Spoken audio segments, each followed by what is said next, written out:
When God brings someone into your life, they are going to be instrumental in your healing process. They are going to be pivotal in your healing, and you are going to be the same for them. Remember, God is doing this thing, okay? Hey, everybody, welcome back. Okay, listen, y'all, I want to encourage you.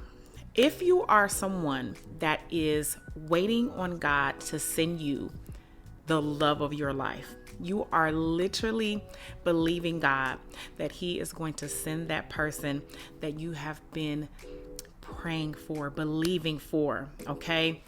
This message is going to bless you. And I want you to take it in because it's really going to be key in you recognizing the person that God has for you, okay? In this complex world that we live in, we find complex people. We find people that have history. We find people that have trauma. We find people that are flawed and imperfect, right? Just as we are. But I think sometimes we have a tendency when we're looking for a spouse or a mate to look for perfection. And we don't think that we're looking for perfection. We don't really even acknowledge that we are looking for perfection. We just say, these are my non-negotiables. Now, don't get me wrong. You absolutely should have some deal breakers, okay? You have standards, and the person that you are believing God for will have standards as well.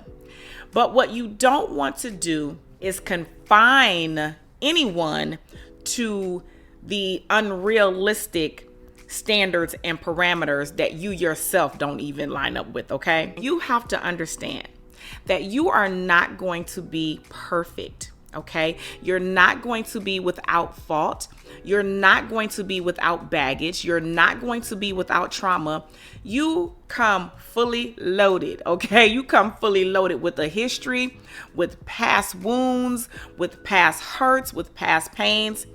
And that doesn't mean that you have to wear them on your sleeves, but it does mean that you have a special set of circumstances and experiences that have formed and shaped you. It's not going to be any different with the person that God brings into your life. When you're looking and searching for your mate, okay, it is important for you to understand that they've probably been hurt. They've probably been betrayed. They have probably been lied to. All of the things that you have experienced, maybe not the exact circumstances, but all of the pain, the disappointment, the trauma, the sheer letdown, okay, of love. You've experienced that. So what makes you think that someone else would not? So to suggest that someone should be completely whole and just pretty much flawless is so it's not realistic. If you're holding someone else to that standard, then you should be perfect as well. I'm sorry to break the news to you. You're not perfect, but you are being perfected, and you will be perfect for each other. They are not going to be perfect, but they're going to be perfect for you. And God is going to expect you to extend that same grace and mercy and love and care and concern to them as He did to you, okay? You're not getting a perfect person. You're getting someone that has a background and a history and a past just as you do. You are to be a healer in this relationship. And guess what? There are going to be things that they help to heal you from that you don't even know you need healing from yet, and vice versa. This is the kind of love that God is bringing you, an unconditional love. So they're not going to leave you when you get triggered. They're not going to say, oh, I can't do this. This is too much for me. When you decide, oh, I'm going through it today. They're not going to up and jump ship because you're having a rough patch. No, they're going to love you through it, okay? And you love them through it. Don't expect perfection out of anyone. Yes, have your standards, but make sure they are realistic and make sure they line up with what God's definition of love is. Love is patient. Love is kind. Love is not self-seeking.